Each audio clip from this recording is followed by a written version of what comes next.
Halo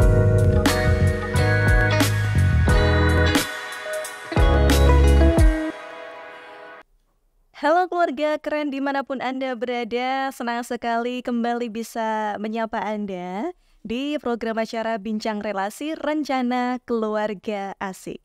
Jadikan keluargamu tempat ternyaman untuk pulang. Bersama saya Meta Tistia, si penyuluh keren, dan acara ini juga disiarkan melalui LTPL Radio Giri Suara Wonogiri 94 FM.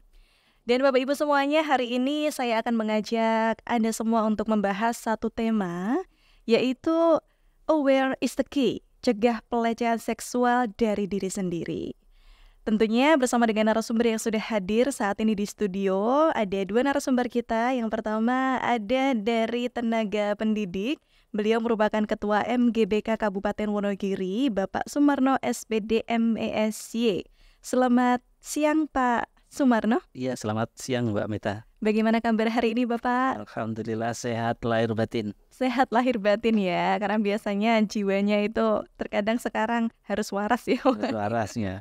Sebagai guru psikologi harus waras. Nah, guru ya Bapak, ini selaku guru BK ya Bapak ya. Oke, baiklah. Ini sesuai dengan tema yang akan kita bahas. Dan yang kedua, narasumber kita dari Konselor P2TP2A Kabupaten Wonogiri. Ada Ibu Ririn Riyadiningsih Esos. Selamat siang Ibu Ririn. Selamat siang Mbak Mita. Salam sehat kagem panjenengan. Salam sehat. Ibu sehat ya Bu ya? Alhamdulillah. Baik, terima kasih banyak Pak Sumarno dan juga Ibu Ririn sudah menyempatkan hadir di ruang podcast kita hari ini.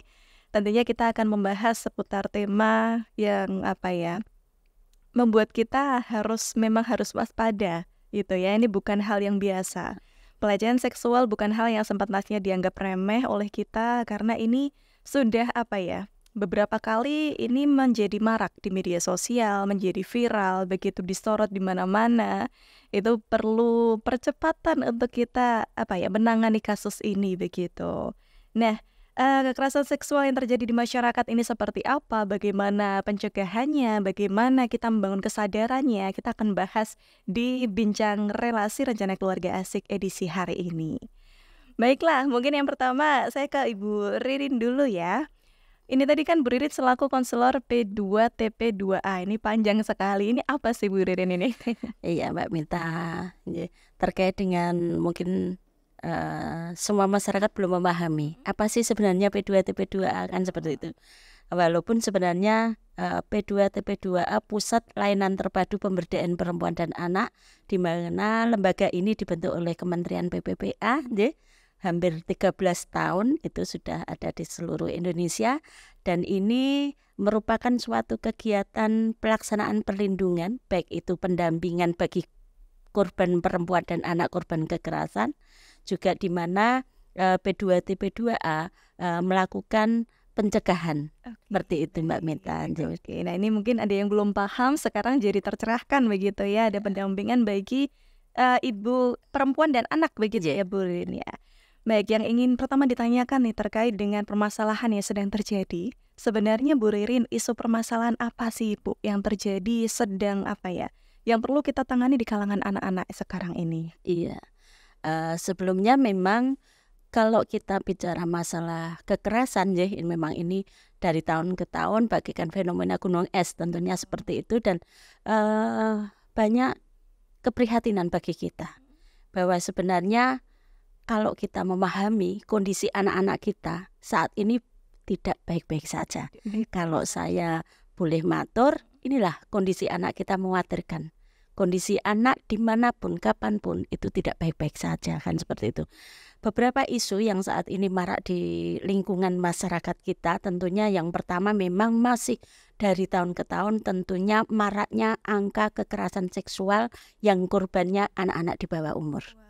Ya, ini yang menjadi isu tiap tahun meningkat, kan seperti itu. Kemudian yang lebih memprihatinkan bagi kita khususnya masyarakat luas bahwa di wilayah kita Kabupaten Wonogiri khususnya, walaupun ini nasional hampir seluruh kabupaten kota di Indonesia sama kondisi ini sama. Tetapi bagaimana saat ini Open BO yang melibatkan anak-anak sekolah ini juga menjadi kekhawatiran kita. Karena tidak hanya di tahun 2023, sejak 5 tahun ke belakang kemarin pun kami sudah banyak mengungkap atau melakukan pendampingan kaitannya anak-anak yang terlibat di jaringan Open BO, kan seperti itu. Ternyata tidak hanya di film-film saja ya, itu terjadi di sekitar kita. Di sekitar kita, Mbak Anje. Dan itu merupakan bentuk kemirisan kita. Kalau kita bicara Open BO, tentunya kalau kita Open BO kan tetap kaitannya dengan arahnya ke seksual kan seperti itu. Tapi lebih ke cenderung pelaku-pelaku Open BO itu kan suatu perlakuan atau suatu tindak perilaku yang menyimpang, tapi dia menyadari kan seperti itu. Karena di situ ada dia tidak hanya kesepakatan, paling tidak dia karena tuntutan gaya hidup, tentunya itu ada profit di situ, ada bayaran kan seperti itu. Kalau kita bicara masalah Open BO kan itu. Yang kalah mirisnya Mbak Mita Anje, bagaimana ini sudah menjadi isu yang bukan asing lagi bagi semuanya, karena terkait dengan LGBT 25 kecamatan komunitas sudah ada. Angkanya ada 25 kecamatan. Ini juga menjadi kekhawatiran kita karena beberapa bulan yang lalu di kami pun P2TP2A menangani korban itu yang pelakunya gay. Itu nanti bisa kita kupas banyak Mbak, kalau kita 3 poin isu itu saja sudah menjadi suatu kekhawatiran baik itu pemerintah maupun tentunya bagi orang tua dan pendidik itu sendiri. Betul sekali. Wow, ternyata ya ada beberapa isu permasalahan yang mungkin tidak kita sadari. Yang pertama tadi disebutkan bahwa angka kekerasan seksual yang semakin meningkat begitu ya Bu Ririn ya. Yang kedua juga terjadi fenomena Open BO, keluarga keren dimanapun Anda berada perlu paham juga, perlu menyadari bahwa ini ada di sekitar kita, di Wonogiri ada begitu ya. Dan yang ketiga ada fenomena LGBT, ini lesbian, gay, kemudian biseksual ya, dan transgender.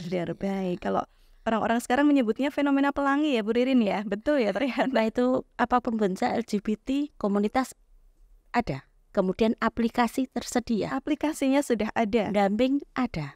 LSM yang membiayai terkait dengan komunitas itu ada. Luar biasa, ternyata sebegitunya ya terjadi. Dan ini benar-benar kalau saya sendiri ketika dulu masih sekolah, itu hal yang seperti ini sangat-sangat jauh di dalam bayangan saya. Dan ternyata sekarang sudah sangat dekat begitu ya.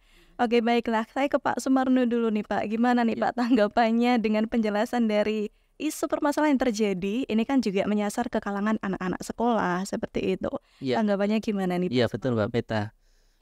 Bahkan ini kejadian yang luar biasa ini bisa telah terjadi di beberapa sekolah, termasuk juga ya di sekolah kami yang konon di dalam kota itu juga bisa terjadi.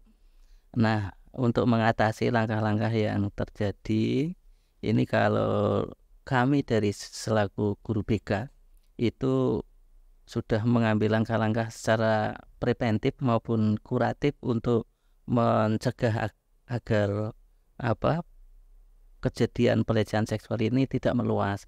Itu secara intern, tapi secara skup kabupaten, kebetulan kami itu sebagai ketua MGPK rayon kabupaten, kami melakukan tindakan preventif dengan cara mengumpulkan para guru BK se-Kabupaten Wonogiri yang difasilitasi oleh Dinas Pendidikan Kabupaten Wonogiri, sehingga kami bisa secara bersama-sama membuat istilahnya rumusan yang dibuat oleh para guru BK untuk bisa menekan terhadap tindakan pelecehan seksual di masing-masing sekolah.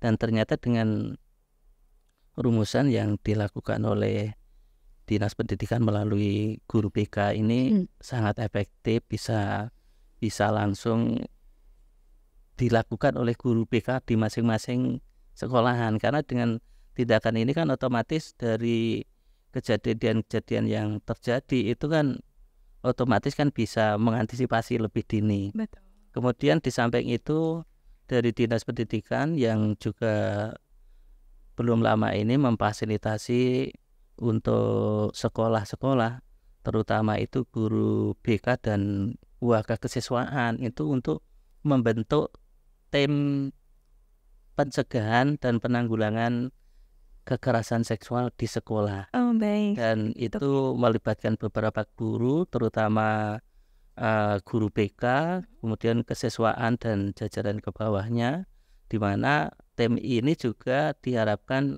bisa langsung menangani adanya kekerasan seksual di masing-masing sekolah seperti itu. Sehingga nanti kalau misalnya ada hal-hal yang istilahnya mencurigakan itu cepat tertangani. Kemudian di samping itu kami kalau selaku guru BK itu juga menekankan pengawasan dini, membuat petarawan terhadap anak-anak di sekolah, karena anak-anak yang biasanya menyimpang dari kekerasan seksual ini biasanya itu ada tanda-tandanya. Ada tanda-tandanya. Kesehariannya itu biasanya ya kebanyakan itu kan dia sudah punya pacar dan sebagainya, punya pasangan seperti itu. Bahkan anak-anak sekarang itu tidak sungkan-sungkan untuk menyebutkan punya pacar dan padahal dulu saya waktu sekolah malu loh Pak ketika ibaratnya kalau istilah Jawanya dipacok itu rasanya kayak aduh apa sih gitu ya. Ternyata sekarang sudah tidak sungkan lagi ya Pak ya. Nilai itulah kehebatan anak-anak sekarang seperti itu. Kemudian di samping itu dari sisi pendidikan di sekolah kami juga mengantisipasi dengan adanya pelecehan seksual itu dengan pengaduan. Mana kami bisa mengadukan ke sekolah, kami memasang nomor WA, bisa langsung ke kepala sekolah atau guru BK, dan itu dipasang di pintu gerbang masuk maupun di depan ruang guru BK. Itu sebagai antisipasi tindakan preventif agar apabila terjadi kemungkinan yang mencurigakan tentang kekerasan seksual itu segera bisa teratasi. Begitu Mbak Mit. Baik Pak Sumarno, saya penasaran nih, kan Bapak seorang guru BK ya. Ini tentunya banyak menghadapi anak-anak yang dalam tanda kutip bermasalah atau dia sering curhat karena ada sesuatu hal yang terjadi. Nah, ini sebenarnya kejadian-kejadian apa sih Pak yang pernah panjenengan temui di sekolah ataupun dari curhatan guru-guru lain kaitannya dengan isu yang marak terjadi saat ini terkait pelecehan seksual? Banyak sekali Mbak Meta kejadian-kejadian anak yang kaitannya dengan pelecehan seksual ini ya.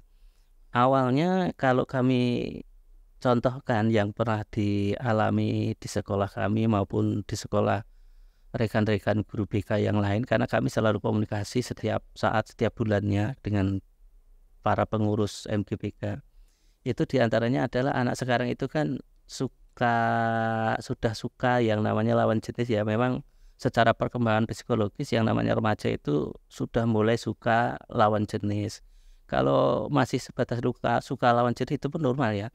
Namun kejadian yang pernah kami alami itu adalah sudah melampaui batas begitu. Contohnya begini, awalnya suka sama suka begitu ya. Kemudian dengan perkembangan dunia medsos itu awalnya dia itu kan selalu komunikasi lewat WA begitu ya, komunikasi lewat WA.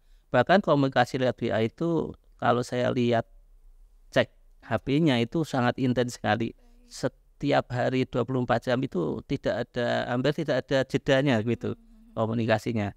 Kemudian lama-lama dia minta foto yang ya awalnya sih sopan, foto yang pakai baju gitu ya. Kemudian lama-lama minta foto yang akhirnya foto yang tanpa sehelai kain pun di badannya kan seperti itu.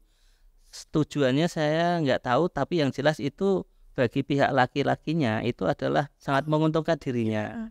Sebab nanti setelah beberapa bulan atau beberapa waktu itu ada masalah, ternyata itu digunakan senjata oleh laki-lakinya untuk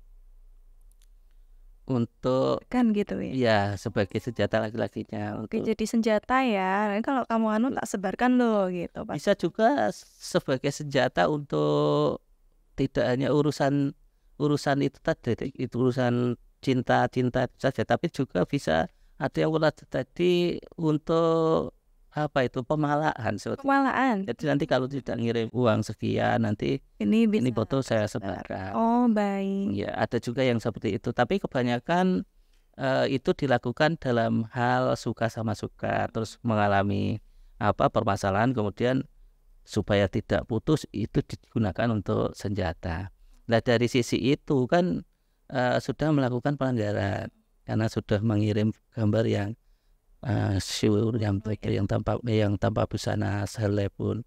Nah, itu kan termasuk juga pelanggaran lah. Itu biasanya cara mengatasinya kami memanggil anak untuk kita klarifikasi apabila sudah terjadi, kemudian apakah kita antisipasi apakah foto itu sudah menyebar atau belum. Kalau belum segera dihapus. Tapi kalau istilahnya susahnya itu adalah kalau sudah menyebar.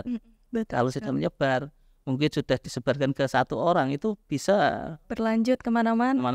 Kan seperti itu. Baik. Ya contohnya seperti itu Mbak Meta, dan mungkin kejadian-kejadian lain yang pernah kami alami itu juga banyak sekali. Wah, baik. Jadi memang ada terjadi dari Bapak sendiri melihat itu ya, menjadi saksi juga. Jadi saksi Mbak. Itu hanya salah satu dari sekian kasus ya Pak ya. Dari sekian kasus, bahkan dari yang disampaikan oleh rekan-rekan yang dari daerah itu bahkan ada juga yang lebih ngeri, seperti juga yang disampaikan oleh Mbak Lina tadi, open BO itu juga sudah pernah terjadi seperti itu. Baik. Dan ya alhamdulillah itu bisa teratasi. Bisa segera diketahui. Ya, bisa segera diketahui. Masalahnya kalau tidak diketahui ya mungkin bisa berjalan terus kan gitu. Baiklah, itu kejadian yang ya membuat kita menghela nafas, mengelus dada begitu ya. Dan ini Bu Ririn juga selaku konselor tentu menghadapi juga langsung ya. Baik itu pendampingannya, bagaimana menghadapi anak yang sudah menjadi korban atau bahkan pelakunya. Nah, itu sebenarnya Bu Ririn dengan kejadian yang memprihatinkan untuk kita bersama ini, penyebabnya itu sebenarnya apa sih Bu? Kok bisa terjadi kasus yang sedemikian wow-nya ini ya? Iya, Mbak Meta, terkait dengan apa yang diaturkan beliau, sebenarnya ini hampir setiap saat kita hadapi. Hampir kasus-kasus yang saat ini kami tangani itu muaranya memang sebenarnya keluarga kan itu. Penyebab utama adalah sistem pengawasan, komunikasi, pola asuh di suatu keluarga itu tidak jalan. Hampir semua kasus yang kami lakukan pendampingan yang itu saat ini proses hukum kita pahami bahwa kondisi orang tua lah yang paling utama menjadi penyebab. Kami bisa mengatur seperti itu, seperti ini. Kita tidak bisa menyalahkan pola asuh, pola didik, komunikasi yang ada di keluarga, karena itu pun banyak penyebabnya. Pertama, ketika orang tua pola asuhnya tidak jalan, tentunya ini memiliki latar belakang pendidikan yang rendah bagi orang tua. Sehingga bagaimana membangun pola asuh, pola didik, pola pikir ini mempengaruhi orang tua. Kemudian yang kedua, kemiskinan. Kemiskinan inilah yang menyebabkan selaku orang tua tidak sampai ke pola asuh.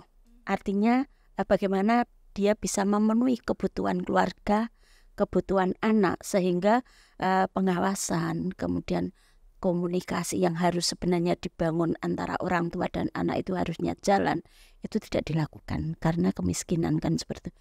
Dua penyebab inilah yang saat ini berdampak pada anak-anak kita. Pola didik yang suka-suka, ketika anak pulang jam berapa saja tidak ditanya, kemudian dia bergaul dengan siapa dia tidak ditanya. Inilah pola asuh yang sangat-sangat kita khawatirkan. Orang tua yang memiliki pola asuh suka-suka kan seperti itu.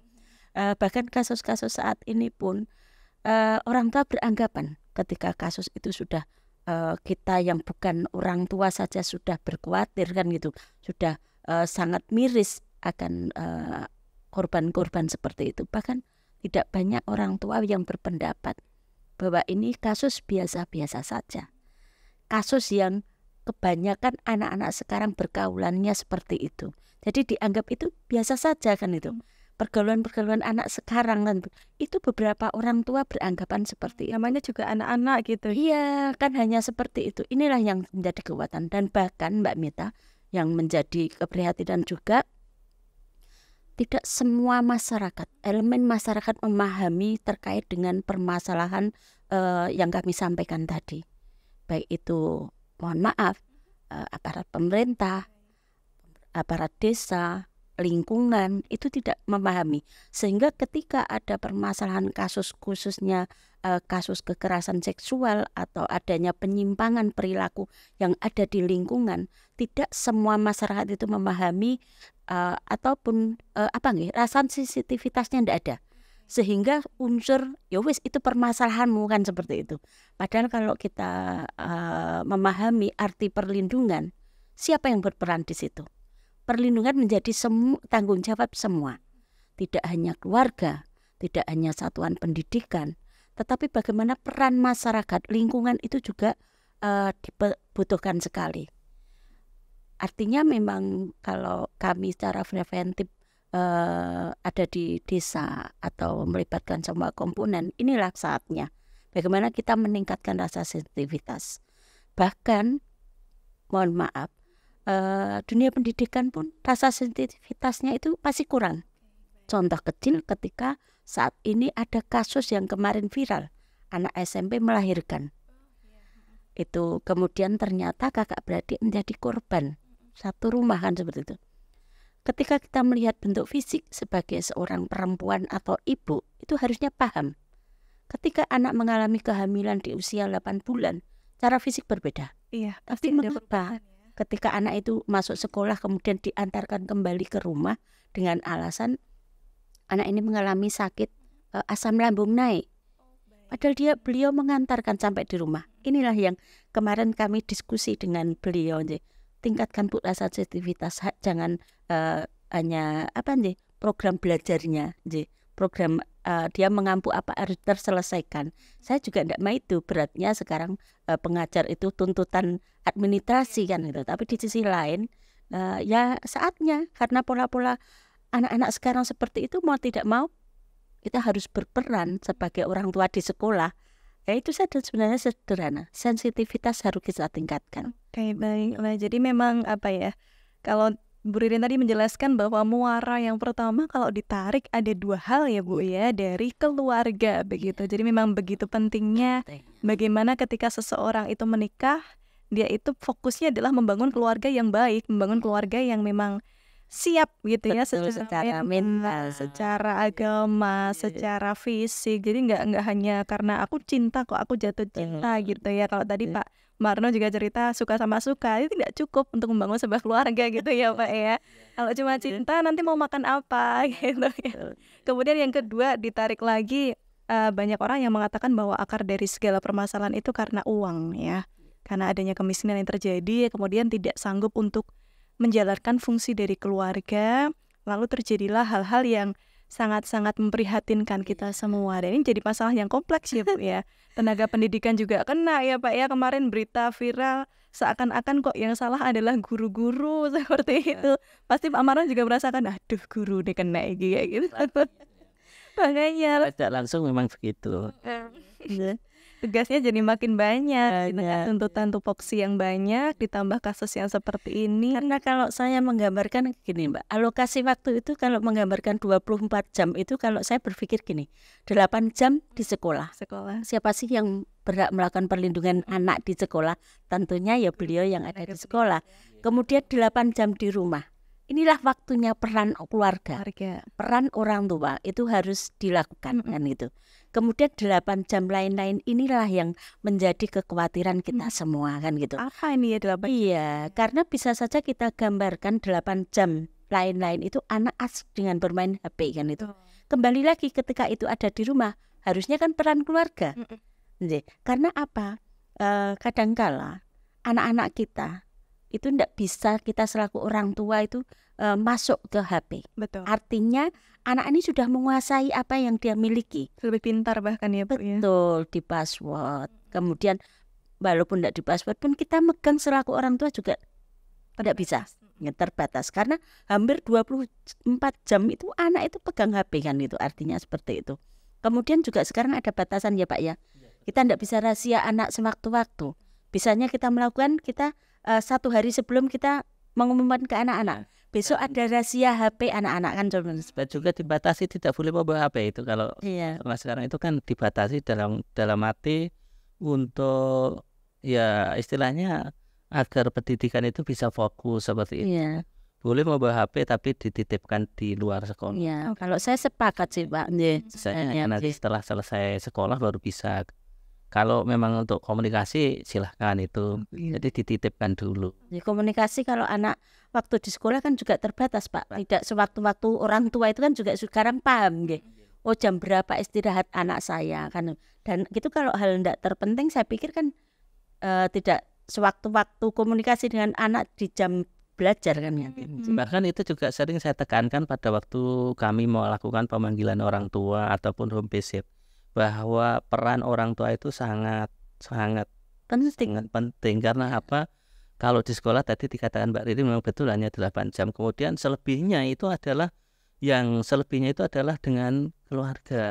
Nah, kebanyakan sekarang yang terjadi, kasus-kasus yang terjadi itu setelah saya itu melakukan home visit itu ternyata betul apa yang disampaikan Mbak Ririn, ada faktor kemiskinan, juga ada faktor kedua orang tuanya yang kurang perhatian, ada juga faktor orang tuanya yang merantau, kemudian anak-anaknya dengan mbahnya, sementara si mbahnya itu tidak peduli dan tidak istilahnya kurang perhatian, anak juga sudah dibiarkan begitu sendirinya. Dia mau bergaul dengan siapapun, mbahnya itu ndak ada istilahnya larangan dan peringatan sedikit pun, karena memang ranahnya ya hanya sebatas titik ya. Kan.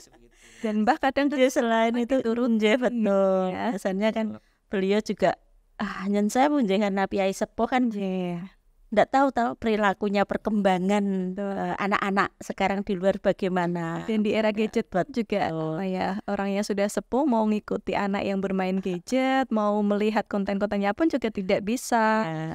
Udah tantangannya sekarang dengan HP ya, tantangan sekarang gadget itu mungkin orang tua ada yang merasa anakku di rumah kok di dalam kamar, padahal di dalam kamar mungkin melakukan seperti tadi Pak Sumarno sampaikan, dia komunikasi dengan orang yang di luar, mungkin terus kirim-kirim foto-foto yang tidak senonoh seperti itu. Dan sebenarnya hampir semua kasus, beberapa kasus yang kita kawal hari ini Mbak, sampai hari ini itu tidak beda jauh apa yang diaturkan panjenengan.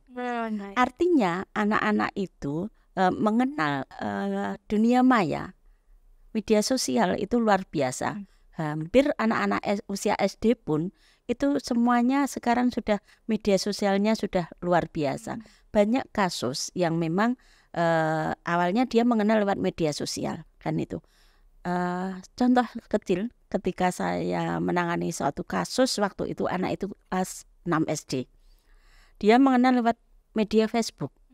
Kemudian dia bertukar nomor WA. Kemudian selama 6 bulan dia sudah menganggap itu pacaran kan gitu. Artinya berbagai pola atau perencanaan itu sudah dilakukan setiap hari selama 6 bulan. Sehingga ketika ada bahasanya eksekusi kan gitu. Bagaimana pertemuan nanti kita tinggal eksekusi. Artinya rancangan itu sudah ada. Gitu. Kemudian di WA itu waktu itu dengan DP laki-laki yang masih muda kan gitu, ganteng, dan dia mengaku bekerja di ibu kota kan gitu. Tapi setelah bertemu karena selama 6 bulan anak ini sudah semuanya diberikan seperti pulsa, uang ditransfer, dibelikan baju, sehingga ini menjadi suatu ikatan. Iya, betul. Ternyata ketika bertemu itu sudah kakek-kakek kan seperti itu. Dia mengaku bahwa yang dipakai DP-nya itu DP-nya anaknya masih yang bekerja di Jakarta, memang seperti itu. Ironisnya Mbak Mita, kasus itu berulang kan itu. Ini nanti kan kembali penjenengan bisa menggambarkan kembali lagi apapun bentuknya keluarga kan gitu. Keluarga lah. Ini kasus pertama kan itu.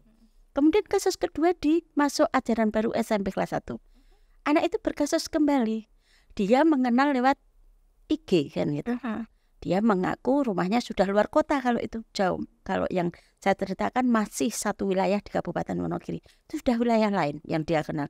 Ngakunya dia di pertambangan Kalimantan. Kemudian kembali lagi polanya sama. Dia berpacaran lewat WA, media sosial. Kemudian ada pertemuan, laki-laki itu menjemput ke suatu wilayah itu di sekolah. Sudah harus menyiapkan pakaian. Akhirnya pergi dari rumah. Kemudian sampai di kota, itu disewakan satu tempat dengan bahasa, udahlah kamu saya sewakan di sini, semua biaya nanti yang membiayai saya.